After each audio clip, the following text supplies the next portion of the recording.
The Trump administration just got caught meeting secretly with a Canadian separatist group. Not once, not twice, 3 times in the last 9 months. And they are discussing a $500 billion credit line from the US Treasury to bankroll the breakup of America's closest ally. When the story broke, British Columbia's premier used a word that hasn't been spoken in Canadian politics in generations: treason. And Prime Minister Mark Carney's response to Donald Trump was as direct as any Canadian leader has ever delivered. This is what happens when an American president decides that absorbing his neighbors is easier than negotiating with them. To understand the significance of what just unfolded, you need to understand what happened at Davos 10 days ago. Mark Carney stood before the World Economic Forum and delivered a speech that will be studied in diplomatic academies for decades. He did not mention Trump by name. He did not need to. He spoke of a rupture in the world order. He quoted Thucydides, the ancient Greek historian who wrote that the strong do what they can and the weak must suffer what they must. And then he rejected that logic entirely. Carney declared that middle powers like Canada are not powerless. They have the capacity to build a new order that encompasses values like respect for human rights, sustainable development, solidarity, sovereignty, and territorial integrity. He said multilateralism has been diminished. He said the architecture of collective problem-solving has collapsed, and he called for something unprecedented in Canadian diplomacy: a pivot away from the United States. The speech received a standing ovation from the assembled global elite. That almost never happens at Davos. Leaders from Australia, Sweden, Mexico, and dozens of other nations praised the Canadian Prime Minister for articulating what they had all been thinking but were afraid to say. The Carnegie Endowment for International Peace called it uncharacteristically candid. The former Australian Prime Minister said his country's leader should deliver a similar message. Commentators compared it to Louis St. Laurent's 1947 Grey Lecture, the speech that defined Canada's post-war international role. This was a moment when a nation's leader told the world that the old arrangements no longer work. Trump was not pleased. The next day, he took the same Davos stage and delivered his response. "Canada lives because of the United States," he declared. "They should be grateful to us. I watched your Prime Minister yesterday. He wasn't so grateful." Then Trump revoked Carney's invitation to join his so-called Board of Peace, a collection of authoritarian states and compliant allies that Trump unveiled at the forum. The snub was petty. It was also irrelevant. Carney had already left Davos without meeting Trump. He flew back to Quebec City and delivered a national address that amplified everything he had said the day before. Canada and the United States have built a remarkable partnership in the economy, in security, and in rich cultural exchange, Carney said. But Canada doesn't live because of the United States. Canada thrives because we are Canadian. We are masters in our home. This is our own country. It's our future. The choice is up to us. The Treasury Secretary Scott Bessent appeared on Fox News claiming that Carney had aggressively walked back his Davos comments during a private phone call with Trump. The claim lasted less than 12 hours. Carney addressed reporters the following morning and rejected the characterization entirely. "To be absolutely clear, and I said this to the president, I meant what I said in Davos." He then announced that Canada had signed 12 new trade deals across 4 continents in 6 months. He said Trump was impressed. The message was unmistakable. Canada was not apologizing. Canada was diversifying. Canada was moving on. That was the context when the Financial Times published its bombshell report. The Trump administration had been conducting secret meetings with a fringe separatist group from Alberta called the Alberta Prosperity Project. State Department officials met with these activists 3 times since last April. The meetings were not disclosed publicly. The separatists claimed they were meeting very senior people who left their conversations to go directly to the Oval Office. And they are planning another meeting in February, where they intend to request a $500 billion line of credit from the US Treasury to finance Alberta's transition to independence. $500 billion. That figure exceeds Alberta's entire provincial budget. It represents roughly 4% of Canada's total GDP, and the Trump administration was entertaining this conversation while publicly insisting that America wants good relations with its northern neighbor. The State Department confirmed the meetings took place. A spokesperson said the department regularly meets with civil society types and that no commitments were made. A White House official added that administration officials meet with a number of civil society groups and that no support was conveyed. These are the careful denials of people who know they were caught doing something they cannot defend publicly. Treasury Secretary Bessent had already tipped the administration's hand. In an interview with a conservative podcast the week before, he called Alberta a natural partner for the U.S. He praised Albertans as very independent people. And then he said something extraordinary. Rumor is they may have a referendum on whether they want to stay in Canada or not. People are talking. People want sovereignty. They want what the U.S. has got. The cabinet secretary of the world's largest economy was openly encouraging the breakup of a NATO ally. He was suggesting that American prosperity was so appealing that a Canadian province might voluntarily abandon its own nation to join the United States. And he was doing this while the administration was secretly meeting with the activists trying to make that happen. British Columbia Premier David Eby did not mince words. His voice wavered with emotion as he addressed reporters in Ottawa before a First Minister's meeting with Carney. To go to a foreign country and to ask for assistance in breaking up Canada, there's an old-fashioned word for that, and that word is treason. Eby said it was completely inappropriate to seek to weaken Canada, to go and ask for assistance to break up this country from a foreign power.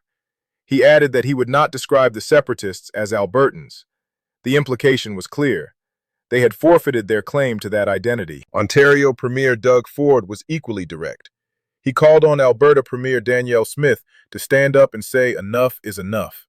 We all know where President Trump stands, Ford said. He wants Canada, and that's not going to happen. We'll fight with every tool we have. Manitoba Premier Wab Kinew offered dark humor. He joked that Manitoba should have its own referendum where the question would be whether residents want to stay part of Canada, and the two choices would be yeah and heck yeah. The political pressure landed squarely on Danielle Smith, the conservative premier of Alberta, who has cultivated a warm relationship with Trump.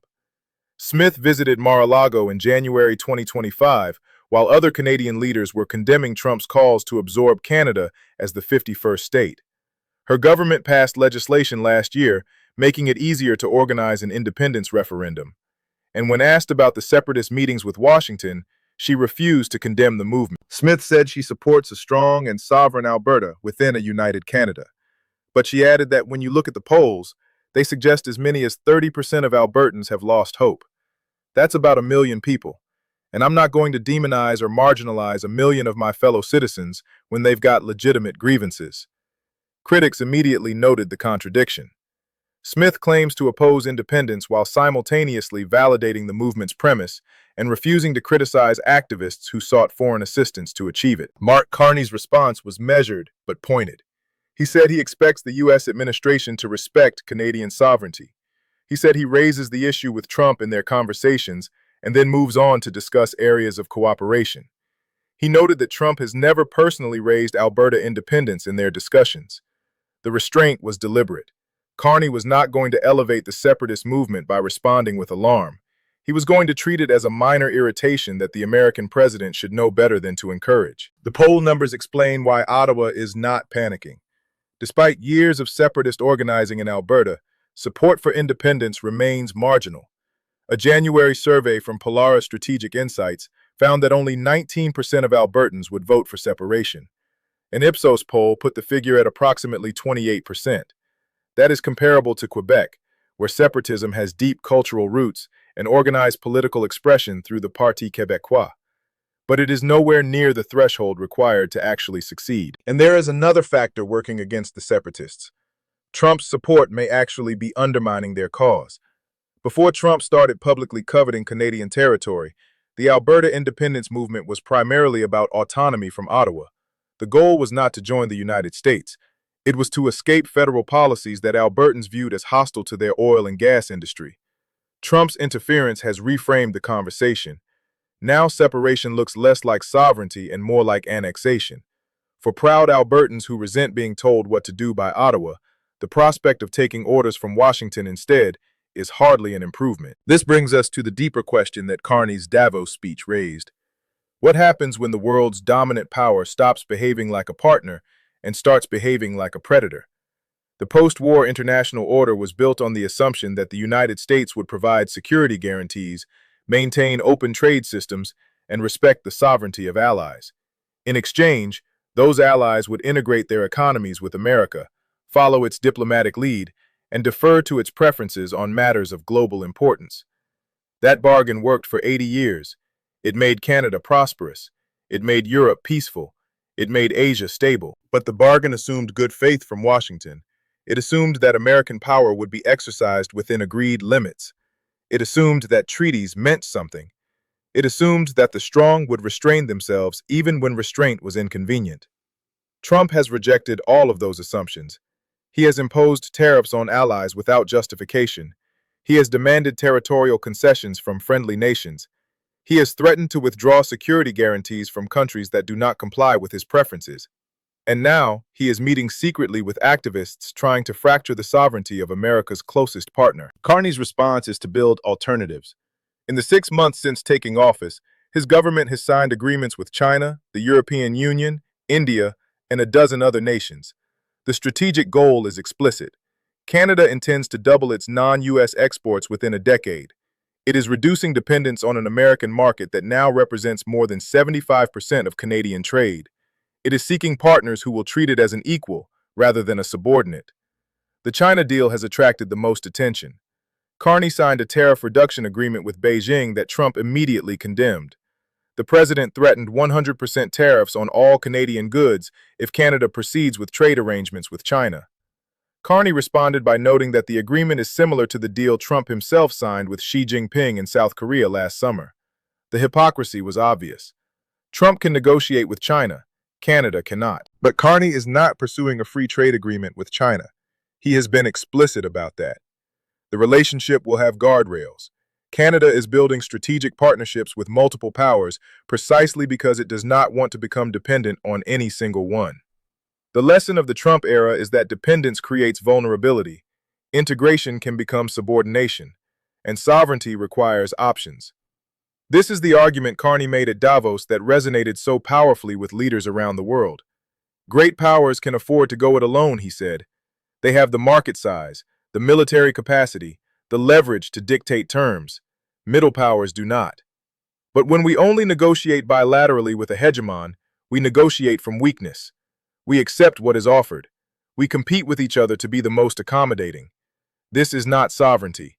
It is the performance of sovereignty while accepting subordination. The choice Carney offers is between accommodation and combination. Countries can compete with each other for favor from great powers, or they can band together to create what he called a third path with impact. That path requires new institutions, new trade arrangements, new security partnerships. It requires middle powers to invest in each other rather than waiting for protection from Washington. It requires the recognition that the old order is not coming back. The Alberta separatist meetings are a test case for this thesis. If the United States can use financial inducements and political encouragement to fracture Canadian unity, then no middle power is safe. If internal divisions can be weaponized by great powers to weaken nations from within, then the traditional tools of statecraft become inadequate. Borders and treaties and diplomatic norms mean nothing if your neighbor is funding activists who want to tear your country apart. The question now is whether Canada's response will be sufficient. Carney's trade diversification strategy is real. The agreements are signed. The diplomatic pivot is underway. But disentangling an economy as integrated as Canada's from the United States will take decades, not months. Supply chains run north-south. Manufacturing is intertwined. Energy infrastructure crosses the border in hundreds of locations. The USMCA trade agreement is up for renewal this year, and any renegotiation will require Canadian cooperation. Trump has leverage. The question is whether he will use it wisely or whether he will overplay his hand and accelerate the very decoupling he should be trying to prevent. There is historical precedent for what Carney is attempting. Britain's post-war decline forced former colonies and partners to seek new arrangements. The end of the Cold War required European nations to reimagine their security architecture. Every transition away from a dominant power involves uncertainty, economic disruption, and political risk. Canada is undertaking that transition now, not because it wants to, but because the alternative has become untenable. The separatist meetings expose the stakes. This is not about trade disputes or tariff negotiations. This is about whether the United States will respect the territorial integrity of its allies or whether it will treat their internal divisions as opportunities for expansion. Trump has already called Canada the 51st state. He has posted altered maps showing Canada, Greenland, Venezuela, and Cuba draped in an American flag. He has threatened military action against Greenland. He has abducted the president of Venezuela. The pattern is clear. This is an administration that views sovereignty as optional for countries that possess resources America wants. Alberta has oil. Greenland has minerals. Venezuela has the largest proven oil reserves on Earth. The logic is consistent even if the targets are different. Trump sees these as assets to be acquired, not nations to be respected. The only question is which tool he will use. Military force for adversaries, political subversion for allies. Canada is choosing a different path. Not confrontation, not accommodation, diversification, resilience. The construction of alternatives that reduce American leverage without breaking the relationship entirely. It is a strategy that requires patience, coordination with other middle powers, and the political will to absorb short-term costs for long-term independence. Mark Carney stood at Davos and told the world that nostalgia is not a strategy. He said the old order is gone. He said something bigger, better, stronger, more just can be built from the fracture. Whether Canada succeeds will depend on decisions made in Ottawa, Brussels, Beijing, and 100 other capitals over the coming years. But the first step is clarity, and on that score, Carney has delivered. Canada knows where it stands. The question is whether the United States understands what it is losing.